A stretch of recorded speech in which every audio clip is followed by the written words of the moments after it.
Eu queria que vocês abrissem comigo em Números 11.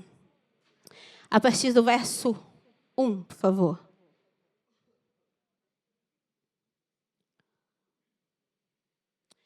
Números 11, 1. Vou tirar aqui e vou desligar aqui. Temos? Não, Números 11, 1. Está Isaías, amigo.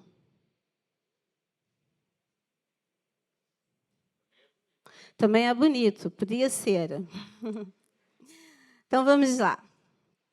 E aconteceu que queixou-se o povo falando que era mal aos ouvidos do Senhor. E ouvindo o Senhor a sua ira, se acendeu. E o fogo do Senhor ardeu entre eles e consumiu o que estavam na última parte do arraial. Continua. Então o povo clamou a Moisés, e Moisés orou ao Senhor, e o fogo se apagou. Continua. Pelo que chamou aquele lugar Taberá, porquanto o fogo do Senhor se acendera entre eles. E o vulgo que estava no meio deles veio a ter grande desejo, pelo que os filhos de Israel tornaram a chorar e disseram: quem nos dará a comer? Lembramo-nos dos peixes que no Egito comíamos de graça, e dos pepinos, e dos melões, e dos porros, que é dos alhos porós, e das cebolas, e dos alhos, e ficamos por aqui. Vocês entenderam o que está acontecendo aqui? O povo saiu do Egito, foi liberto de anos de escravidão. Só que o povo tem memória curta, né? Quem aqui, quando lê a passagem do povo de Israel a caminho da terra prometida, fica um bocadinho revoltada com esse povo? Fica, não fica? Fica assim, ô racinha pobre mal agradecida, não fica? Toda vez que eu vou falar com os adolescentes, toda vez que eu leio aqui, eu falo, ô gente pobre mal agradecida. Então, são libertos. Então, depois de tudo que o povo de Israel viu, depois de tudo que ele passou, depois da escravidão do Egito, depois das pragas, depois do mar aberto, depois da coluna de fogo à noite, depois da nuvem durante o dia, depois do maná que cai do céu, o povo vira e tem a audácia de dizer que tinha saudade da comida lá do Egito. Que saudade da comida. Uma hora eles viravam para Moisés e diziam: ai, mas foi para morrer de sede no deserto que o Senhor me tirou do Egito? Ai, mas foi para morrer de fome no deserto que vocês nos tiraram do Egito? E a gente, né, aqui nós, pobres mortais, pensamos: ô racinha de gente pobre e mal agradecida. Pensamos ou não pensamos? E daí, esses dias, eu pensando que eu fico revoltada com eles, penso que muitas vezes eu sou igual a eles. Nós somos igual a ele. PJ, tu às vezes é igual a eles. Nós somos essa racinha também, pobre e mal agradecida, e a gente faz essa mesma coisa quando nós, depois de salvos, depois de libertos, caminhamos com o Senhor, nós temos aquele pensamento de, que saudade, aquele pensamento onde a gente flerta com o pecado na nossa mente, onde a gente cultiva a ideia, onde a gente tropeça em velhas práticas que não são condizentes com os filhos da luz. E são tantas as histórias de pessoas que terminam a carreira de fé, que terminam a carreira de um relacionamento com Deus, que acaba por nos dar um certo desespero, uma certa angústia, né? Por que será que nós somos essas pessoas pobres, mal agradecidas, para termos tantas saudades de vícios depois de sermos libertos? Por que será que nós temos saudade dos peixes do Egito, depois de experimentarmos o maná do céu? Será que esse peixe era tão bom assim desse jeito? Será que esse peixe valia a pena a escravidão? Será que comer esse peixe valia a pena viver sob a tirania de Faraó? Sabe quem é que tem saudade do Egito? Quem não tem a perspectiva da terra prometida. O peixe do Egito, ele parece bom, mas o leite e mel que vem de Canaã, onde os seus filhos podem correr livremente pela terra que é a nossa herança, ele tem que ser muito maior. E se nós tivéssemos essa perspectiva e a confiança de vermos isso, então nós jamais teríamos saudade do Egito, nós jamais teríamos saudade do pecado. Então, quando eu não consigo enxergar para onde Deus está me levando, eu volto a ter saudade das práticas que me afastam dos caminhos e do propósito de Deus. vale lembrar que nós somos um espírito que nasceu de novo, numa carne que ainda precisa nascer de novo diariamente. Todos os dias existe aqui uma guerra de naturezas, que diz lá em Gálatas 5, 16 e 17. Vamos pôr, por favor, Gálatas 5, 16 e 17.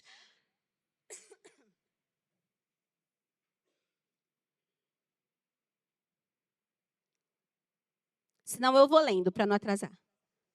Como? Gálatas 5, 16 e 17. Estou falando muito rápido? Estou narrando um jogo da bola? Daqui a pouco eu grito, gol! E vocês... Digo, porém, andai em espírito e não cumprireis a concupiscência da carne. Porque a carne cobiça contra o espírito, e o espírito contra a carne. E estes opõem-se um ao outro para que não façais o que quereis. Em outras palavras, ou em outra versão, diz, deixe que o espírito guie a sua vida. Assim vocês não se satisfarão os anseios da natureza humana, porque a natureza humana deseja fazer exatamente o oposto do que o espírito quer. E o espírito vai nos impelir na direção contrária, aquela direção desejada pela natureza humana. Essas duas forças se confrontam o tempo todo. Diga comigo, o tempo todo. De modo que vocês não têm liberdade para pôr em prática o que intentam fazer. Romanos 7, 14. Meu sogro fala muito dessa passagem.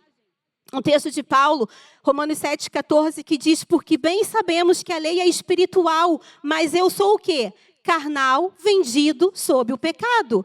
Porque o bem que quero fazer, eu não faço, e o mal que eu não quero fazer, este sim eu faço. E ele finaliza lá dizendo, miserável homem que eu sou, quem me livrará do corpo desta morte? No 25 diz, dou graças a Deus por Jesus Cristo nosso Senhor. Assim que eu mesmo, com entendimento, sirvo a lei de Deus, mas com a lei da carne do pecado, ou seja, mas sou regido pela carne do pecado. Ou seja, é uma luta constante, é o tal do leão por dia que nós temos que matar, né? Só que o que acontece? Um dia nós vamos ouvir o solo da trombeta. E neste solo o nosso corpo vai nascer de novo. E nesse dia eu vou ter um corpo condizente com o meu espírito e ele vai deixar de ser concorrente. Eu vou ter um corpo que almeja fazer o bem, assim como o meu espírito almeja fazer o bem. E o meu corpo que deseja fazer o mal, como hoje, ele vai deixar de existir. Então, existe uma linha de chegada onde eu não vou mais precisar de brigar com a minha natureza. Só que até lá, hoje à noite, amanhã no decorrer do dia, no decorrer da semana, no teu ano letivo na escola, é briga de natureza. Mas a Bíblia diz que, graças a Deus, através de Jesus Cristo, não só me apresenta sem culpa diante do Pai, mas que me impede de tropeçar. A Bíblia diz isso, que além de Deus nos justificar, Ele ainda nos impede de tropeçar e de pecar. Então, diante da saudade do Egito, o que é que nós fazemos? Fixamos os nossos olhos na terra prometida. Eu vou viver como alguém que é nascido do Espírito e não da carne. Como é que eu vou fazer isso? A Bíblia diz, como o jovem pode manter pura sua conduta? Observando seu caminho segundo a palavra de Deus. Como é que nós vamos fazer isso? Enfiando a nossa cara na Bíblia. Meditando na Bíblia dia e noite. Buscando a voz escrita de Deus. Quem não tem perspectiva da terra prometida, troca legado por um momento. Samuel 11:1. Samuel 11:1. Eu vou lendo para a gente não atrasar, pode ser? Se vocês quiserem anotar e depois ir lendo as referências. Samuel 11:1 diz assim, e aconteceu que, tendo decorrido 1 ano, no tempo em que os reis saem à guerra, enviou Davi a Joabe e com ele os seus servos, e a todo o Israel, e eles destruíram Amon e cercaram a Rabá. Porém, Davi ficou em Jerusalém. Aqui, Davi troca o legado por um momento. E a gente sabe o que aconteceu. Davi ficou em Jerusalém por quê? Porque ele ficou lá na sacadinha dele, olhando o que não devia, e a gente sabe o que aconteceu. Então, Davi trocou o legado dele por um momento. E em época que reis precisam de ir para a guerra, ele ficou em Jerusalém e mandou Joabe no lugar dele. A nossa busca por santidade não dá para trucar ninguém para lutar por nós. Não dá para nós mandarmos Joabe ser santos por nós. Nós é que precisamos buscar a batalha espiritual, a batalha intransferível. Nós precisamos estar junto hoje no briefing, né? A pastora falando que o nosso pastor está extremamente cansado. Tadinho dele. Está extremamente cansado. E o Rubem disse assim, ele está cansado, mas ele é teimoso, porque a gente diz para ele não fazer e tal. Realmente, eu fiquei orgulhosa de você, meu sogro. Eu disse, eu estou orgulhosa dele, porque ele está cansado, é verdade, mas ele é o primeiro a estar lá. Ele está fazendo, como esses dias nós falamos, como os reis, que ele é o primeiro na linha de frente. Ele está exigindo de vocês, mas ele está lá dando da carne dele, dando do sangue dele, dizendo, se é para estar até as 2 da manhã, eu também vou estar às 2 da manhã. Não trocarei o legado. Esta casa e este ministério é o meu legado, e eu não vou trocar este legado para estar em casa assistindo uma série. Eu estou no campo de batalha, muito orgulhosa do Senhor, meu sogro. Né? Então, nós precisamos ter os olhos no legado e não no momento. Então, sabe aquele momento em que nós interrompemos o nosso momento de oração para ver uma notificação no telemóvel e ali a gente fica disperso por horas e horas e horas. Aquele momento em que a gente interrompe ou a gente nem começa o nosso devocional para dormir por mais 10 minutos. Aquele momento em que Esaú trocou o legado dele por um momento, em que Sansão trocou o legado dele por um momento. Sansão começou a ficar frustrado à espera de uma recompensa. E a frustração, ela é um sintoma de quem perde a perspectiva de legado. Se você perdeu a sua perspectiva do que Deus está fazendo, então a frustração entra na sua vida. E quando a frustração entra na sua vida, igual entrou na vida de Sansão, então você passa a procurar favos de mel em cadáveres de leão e começa a procurar prazer no profano. Não troque legado por momento. Não troque legado por frustração. Não ceda ao desejo por sopa de lentilha. A comida é uma maravilhosa criação de Deus. Mas se nós removermos a ordem que Deus estabeleceu para a comida, ela passa a ser um pecado. A sexualidade é uma maravilhosa criação de Deus. Mas se nós removermos a ordem que Deus estabeleceu acerca da sexualidade, ela passa a ser um pecado. O sono, dormir, o descanso, é uma maravilhosa obra da criação de Deus. Mas se eu remover a ordem que Deus estabeleceu para o sono, ou eu me torno preguiçoso, e a Bíblia condena a preguiça, ou eu adoeço por não dormir também, não é? Então, remover a ordem é tornar algo bom que Deus fez em algo mau. E Deus é bom, é um Deus de ordem, é um Deus de equilíbrio. E Ele quer restaurar a ordem. Né? Então, Judas 1:24 diz, glória a Deus, cuja graça cobre os meus pecados e me impede de tropeçar. Judas 1:24-25 diz, ora, aquele que é poderoso para vos guardar de tropeçar e apresentar-vos irrepreensíveis com alegria perante a sua glória. Glória a Cristo, que me apresenta sem culpa diante do meu Pai e ainda me impede de continuar pecando, de continuar tropeçando. Sabe, às vezes nós tropeçamos e às vezes somos condenados porque tropeçamos, mas eu até falo isso para os meus pacientes, a gente cria um plano para eles e eles dizem, logo na quarta-feira pisei na jaca e daí fui de ladeira abaixo. Eu digo, meu filho, tu está descendo uma escada, tu tropeçou num degrau, tu sai rolando escada abaixo? Não, tu tropeçou, tu levanta e continua descendo a escada, não é? E não é assim que deve ser, ou tu vai ficar descendo? Imagina que tu tá, qual que é uma das maiores escadas aí onde o povo paga a promessa? Imagina tu tropeça o segundo degrau, tu vai descer os outros 500 degraus rebolando ladeira abaixo? Braga, por exemplo? Não, gente, levanta e começa. E tropeçou de novo e levanta e começa, não é? Assim é a vida. Então, o pecado é quando nós erramos naquilo que Deus planejou para nós. Enquanto que, de certa forma, claro, santidade é quando nós acertamos em cheio naquilo que Deus sonhou para nós. Santidade não é algo que nós temos, mas é algo que nós somos. E por quê? Porque Deus não disse para nós tenham santidade. Ele disse sejam santos. Por quê? Porque eu sou santo. Deus disse que antes do mundo existir, eu e você fomos chamados para sermos santos e irrepreensíveis na presença dele. E isso diz em Efésios 1:4, diz: antes da fundação do mundo, Deus nos escolheu nele para sermos santos e irrepreensíveis diante dele. Santidade não é um plano de Deus para a criação, mas um plano antes da criação. Antes de tudo existir, Deus nos escolheu para caminharmos de maneira santa e irrepreensível. E olha que irrepreensível é uma palavra bem pesada. Irrepreensível é alguém que não merece repreensão alguma porque já atingiu o ápice da perfeição. Oxalá, não é? Mas esse é o nível de santidade que Deus sonhou para nós desde antes da criação. Deus sonhou em criar aquele homem santo a partir da sua criação. Aí ele cria também para tornar, além de santo, a sua imagem, com o objetivo que eu e você continuasse santo, porque este foi o plano dele desde o princípio. Aí Hebreus 12:14 diz: procurem viver em paz com todos e busquem a santificação, sem a qual ninguém verá o Senhor.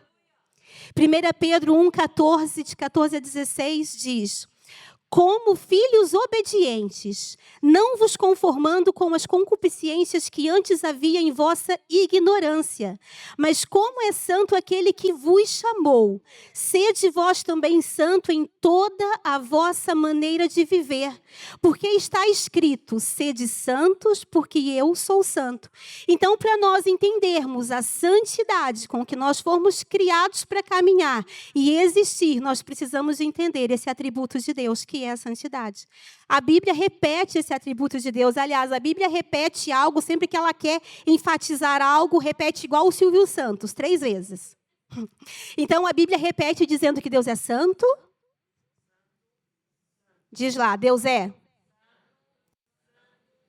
E o que é santo? Alguém separado? Alguém incomparável? Alguém único? Alguém à parte? Então, a parte é o Deus que criou todas as coisas e nunca foi criado. A parte é o Deus que sempre existiu. Você pode perguntar para o maior teólogo do mundo, para o maior historiador, para um pesquisador de anos de estudo que baseou o seu estudo em milhares de anos de história, como é que Deus não tem um começo e você vai bugar completamente o cérebro, o sistema e a cabeça dele? Por causa da grandiosidade de Deus, porque Ele é único, porque Ele é a parte. Nele só há luz e nele não há treva nenhuma, Ele é puro e Ele é bom por sua própria natureza. Amém? E quando a gente para pensar nesse atributo de Deus, na pureza de Deus, na bondade de Deus, então a gente começa a entender em como Ele chamou a gente para caminhar nele em santidade, porque só dá para caminhar em santidade nele, né? Aí a Bíblia diz que Cristo é essa imagem visível de Deus, do Deus invisível. Cristo, a imagem visível de um Deus invisível, que Ele é a exata expressão de quem o Pai é. A Bíblia diz que Cristo só falava o que o Pai mandava Ele falar. Ele só fazia o que o Pai mandava Ele fazer. Então, para eu entender a santidade de Deus na forma humana, eu preciso olhar para quem? Para Cristo. E na forma que Cristo viveu. E como é que Cristo viveu? A Bíblia diz que Cristo foi tentado em todas as coisas e ainda assim não pecou. Esse é o nosso sumo sacerdote. Nele não só existia compaixão por entender todas as coisas. Ou seja, Jesus não tinha só empatia, tipo, eu entendo você, por que você peca. Não, Ele se fez homem e Ele resistiu ao pecado na carne como nós. Para dizer assim, se eu venci, se eu resisti, tu também é capaz de resistir. Não é? Porque não resistir sendo soberano, sendo Deus, né? Talvez para nós seria injusto, seria uma luta injusta. Mas na forma humana, não. Então, o seu ministério terreno foi para nos mostrar isso. A Bíblia diz que Deus não pode ser tentado. Diz ou não diz? Mas a Bíblia também diz que Jesus, na sua forma humana, foi tentado em todas as coisas. E essa natureza humana de Jesus, que foi tentado em todas as coisas, e ainda assim não se viu pecado nele. Ele venceu todas as coisas. Ou seja, Jesus não tem apenas compaixão de entender as nossas dificuldades, os nossos BOs, os nossos perrengues, não é? Mas ele entende o que é necessário, o que nós precisamos para vencer, para deixarmos de tropeçar, para vivermos nele em santidade. A gente precisa entender que a graça de Deus, ela nos salva sim, mas ela não é um SOS, ela não é a nossa bengala, ela não é algo que a gente apela para cobrir o nosso pecado, mas a graça é algo que nos ajuda, inclusive, a deixar o pecado, a pararmos de tropeçar, a pararmos de pecar. Existem alguns teólogos que usam a figura de linguagem comparando a santidade como o sol. O sol ele é essencial para a vida, é ou não é? O sol faz bem para a planta, o sol é preciso para a manutenção da vida, mas o que acontece se nós resolvermos fazer uma excursão para o sol? Se o Elon Musk se lembrar de nós irmos para o sol. Porque nada que é como o sol pode estar próximo do sol. Nada que é como o sol pode estar próximo do sol. E o plano de Deus é que nós nos tornássemos um com Ele. Só que quando nós pecamos e nós nos tornamos mal, a presença de Deus se tornou... Vai parecer incongruente, mas vocês vão entender o que eu quero dizer. Se tornou um perigo para nós. Daí precisou de vir Jesus, o cordeiro que foi morto. Então, a gente vive nessa guerra aqui porque a gente nasceu num espírito, né, que foi para viver junto com Cristo, mas temos essa carne que precisa de nascer de novo. Então, se nós sabemos que a santidade é um chamado de Deus para nós e nós não andamos em santidade, nós temos aqui, como diz a Bela, um molho de brócolis. Nós temos aqui um grande problema. Jesus ele tem uma ideia extremamente elevada de pureza, extremamente elevada de santidade, inclusive uma ideia extremamente elevada até do Velho Testamento, porque no Velho Testamento a gente aprende que a gente não deve se deitar sequer com a mulher do próximo, e de repente vem Jesus e diz que a gente não deve nem olhar. Que a gente não deve nem olhar, porque se a gente olhar já cometemos adultério.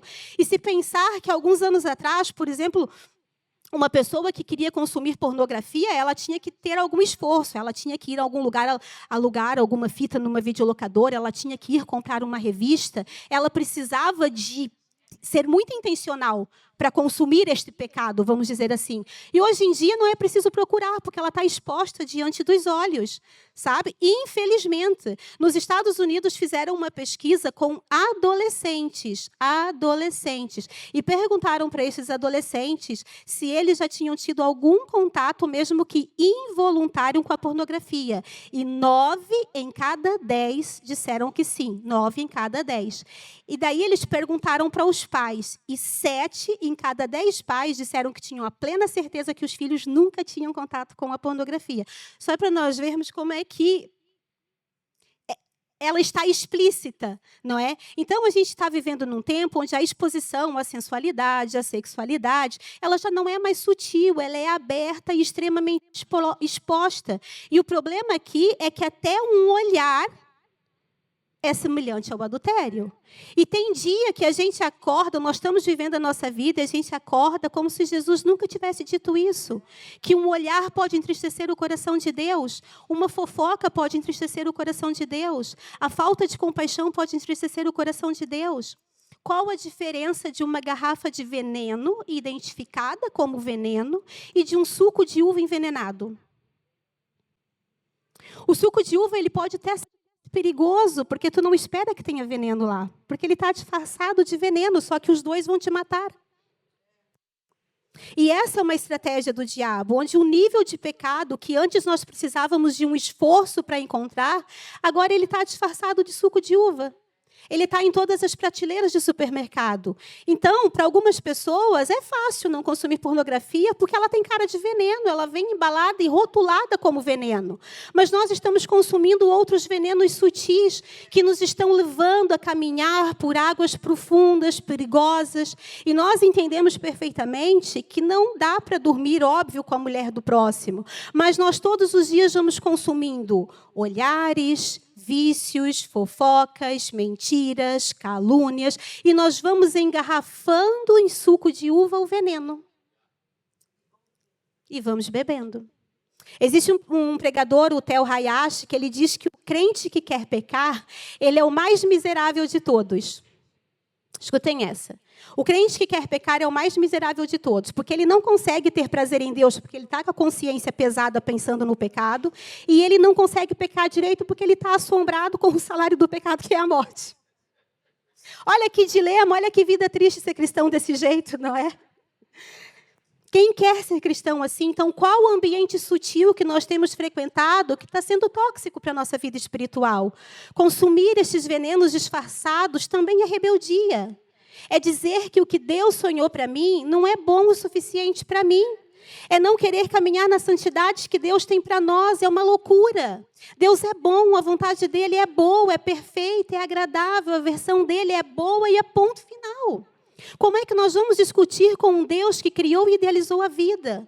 Romanos 12, 2 diz assim: não vos conformeis com este mundo, mas transformai-vos pela renovação da vossa mente, para que podeis provar qual é a boa, agradável e perfeita vontade de Deus.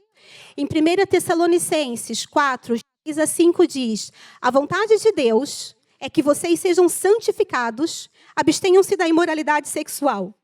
Cada um saiba controlar o seu próprio corpo de maneira santa e honrosa, não dominado pela paixão de desejos desenfreados, como os pagãos que desconhecem a Deus. Então, Jesus, ele nos ensinou um modelo de oração diária, que fala do pão de cada dia, e de como nós devemos lutar diariamente para vencermos a tentação e sermos livres do mal.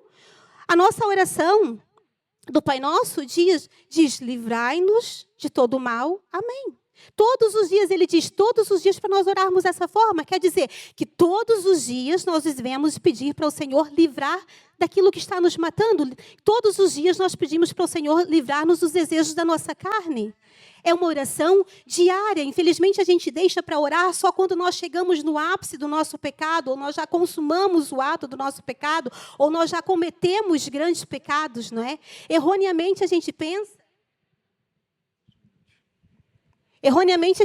que cair na tentação é o resultado de um grande momento, de um pecado grande. A gente esquece que não existe pecado, pecadinho, pecadão, não é? São pequenos compromissos ao longo dos dias. A gente fica muito impressionado com a história de José correndo lá da mulher do Potifar. Só que nos versículos anteriores, a Bíblia diz que todos os dias ele dizia não para ela. Todos os dias, e a nossa vida é para todos os dias negarmos a nossa carne, negarmos o nosso pecado. Só assim nós vamos viver em santidade. A nossa vida no cotidiano é de alguém que se prepara para viver em santidade, ou que suplica por ela em momentos que o veneno já fechou a nossa glote e nós já estamos sufocando sem conseguir respirar. Então, ao invés de nós chorarmos e clamarmos ao Senhor quando a nossa glote já fechou, não é por causa do veneno, da quantidade de veneno que nós já ingerimos, nós precisamos orar e clamar em todo o tempo, orar sem cessar, meditarmos na palavra dele, porque é a palavra dele que instrui o nosso caminho e revela o nosso propósito. O que nos derruba não são grandes momentos de tentações, são pequenos compromissos todos os dias. A Bíblia diz que quem não é fiel sobre o pouco, não é fiel sobre o muito. 1 Coríntios 10, 13 diz, não veio sobre vós tentação senão humana, mas fiel é Deus, que não vos deixará tentar acima do que podeis. Antes, com a tentação, dará também o escape para que possa suportar. Este versículo, esta semana, falou assim, de uma forma incrível, não é? Porque, e eu pensei de novo, como é que a gente vai dormir e acorda como se esse versículo não estivesse aqui na Bíblia? Tipo, onde é que esse versículo estava todo o tempo? Né? Porque diz que não existe nenhuma tentação que venha sobre nós que ela não seja humana. A gente gosta muito de colocar a culpa no diabo. Não é? Então aqui, meu Deus do céu, está dizendo que existe uma lei espiritual. Isso é uma lei espiritual. Diz que eu não posso ser tentado além da minha capacidade de suportar. Então, quando diz, eu tenho um vício, eu não consigo resistir a esse vício. Ei, mentira, aqui está dizendo que existe uma lei. Que Deus tem um compromisso comigo e com você. Que existe uma lei. Eu não posso ser tentado acima da minha capacidade de suportar. É um princípio espiritual, assim como a lei da semeadura. É uma lei espiritual. Ou seja, antes mesmo de eu ser tentado em algo, Deus já entregou na minha mão a vitória sobre aquilo. O versículo começa dizendo que não existe tentação que não seja humana. A gente coloca a culpa no diabo, mas a tentação é humana. O diabo só apresenta o menu. E a gente vai e engarrafa no suco de uva para disfarçar o veneno. Não é? Nós não somos reféns da nossa própria batalha, nós somos o vilão. Porque nós nos expomos ao pecado de novo, de novo, de novo. Nós nos expomos aos ambientes de novo, de novo, de novo, de novo. O Salmo 119, 9 diz: com que purificará o jovem o seu caminho? E a gente volta. Meditando na palavra, observando a palavra, enfiando a cara na palavra, ouvindo a voz escrita da palavra. O versículo 11 diz: escondi a tua palavra no meu coração, para quê? Para não pecar contra ti. A palavra de Deus, ela nos desafia, ela nos molda, ela revela o quão de toxicidade está em nós, o quanto de veneno nós já consumimos ao longo da nossa semana, ao longo do nosso mês, ao longo da nossa vida. Ela revela o mal que está em nós, ela revela o caminho que nós estamos tomando. Então, quando a gente lê a Bíblia, a gente vai gastando tempo com a verdade, e sim, é a palavra de Deus, é a verdade absoluta. Então, quando eu começo a ler a palavra de Deus e a ver coisa em mim que não está condizendo a palavra, eu tenho que glorificar a Deus, eu tenho que dizer glória a Deus por ter sido revelado um momento em que eu posso me alinhar agora com o propósito e a vontade dele. E esse é o jeito certo que eu tenho que ler a Bíblia, é pensando em como eu posso mudar. Isso é renovar a minha mente, isso é buscar por pureza, por santidade, segundo a vontade que Deus desejou para mim. E ele está dizendo que ele quer que nós sejamos puros. E não tem como nós sermos puros sem gastar tempo com a palavra de Deus. Não tem como sermos puros sem gastar tempo em oração. Mas nós estamos gastando as nossas horas nos ambientes questionáveis, nos ambientes tóxicos, nos ambientes perigosos. Aí vem Mateus 5, 29 e diz: portanto, se o teu olho direito te escandalizar, arranca e atira para longe. Pois é melhor para ti que percas um dos teus membros do que seja todo o teu corpo lançado no inferno. Se a tua mão direita te escandalizar, corta e atira para longe de ti, porque é melhor que um dos teus membros se perca do que todo o teu corpo seja lançado no inferno. Então, se o teu seriado, que você gosta muito de assistir, te faz pecar, arranca. Se aquela roda de conversa que você gosta muito de participar te faz pecar, arranca, sai dela. Se o TikTok, o Instagram te faz pecar, arranca, joga fora. Se é o vício que está te dominando e te faz pecar, arranca, joga fora. Se é a amizade que te faz pecar, sai dela, arranca e joga fora. Porque é melhor andar conforme os céus do que sem nenhuma dessas coisas. Ah, mas eu não consigo. Voltamos lá atrás. O que Jesus disse? Não existe tentação nenhuma que não seja humana. Deus já te deu a vitória sobre essas coisas. Não existe coisa que você não possa vencer. Não existe nenhuma dessas coisas que nós não conseguimos arrancar e deitar fora. É a Bíblia que está dizendo. É uma lei espiritual. Não tem como eu dizer que eu não sou capaz de abandonar nenhuma prática. A Bíblia está me dizendo isso. Viva pronto. Não é uma oração que a gente pode fazer só quando o caldo já entornou. É todos os dias. Tá? Será que nós estamos olhando para os venenos disfarçados e nós estamos sentindo que não há graça suficiente para nos mantermos afastados dessas práticas? Não há graça suficiente para me manter afastado destes ambientes? Não veio sobre vós tentação, senão humana, mas fiel é Deus, que não vos deixará tentar acima do que podeis. Antes, com a tentação, dará também o escape para que vos podeis suportar. Graças a Deus que, através de Jesus, não só me apresenta sem culpa diante do Pai, mas me impede de tropeçar. A Bíblia diz que sem santidade ninguém verá a Deus. E o que acontece quando eu e o meu marido começamos a andar em santidade? E o que acontece quando eu e o meu irmão começamos a andar em santidade? Se coloque em pé, por favor. O que acontece quando esta casa inteira começar a andar em santidade? Que tipo de revelação do Senhor nós todos teremos quando nós começarmos a andar em santidade? Que tipo de toque do Senhor nós traremos para esta cidade quando nós começarmos a andar em santidade? Que tipo de manifestação dos desejos de Deus nós vamos trazer? Eu gostaria que você fechasse os seus olhos neste momento. Nós vamos dizer: Senhor, nós clamamos pela Tua graça sobre nós. Não só para nós vivermos sem culpa, mas para nós caminharmos sem tropeçar. Nos ajude a ser uma igreja, ó Pai, que busca pela Tua santidade, para que nós possamos ver a Tua face. Nós queremos viver segundo o Teu desejo, o Teu intuito do Teu coração. Limpe os nossos corações, limpe os nossos desejos, alinhe as nossas vontades contigo, Senhor Jesus. Nos liberta, coloca a nossa casa em ordem, coloque a nossa casa segundo a Tua verdade. Nós queremos pagar o preço pela santidade que tanto vale a pena, Pai. Esta é a nossa oração, ó Pai. Muito obrigada por tudo. Você pode aplaudir ao Senhor neste momento?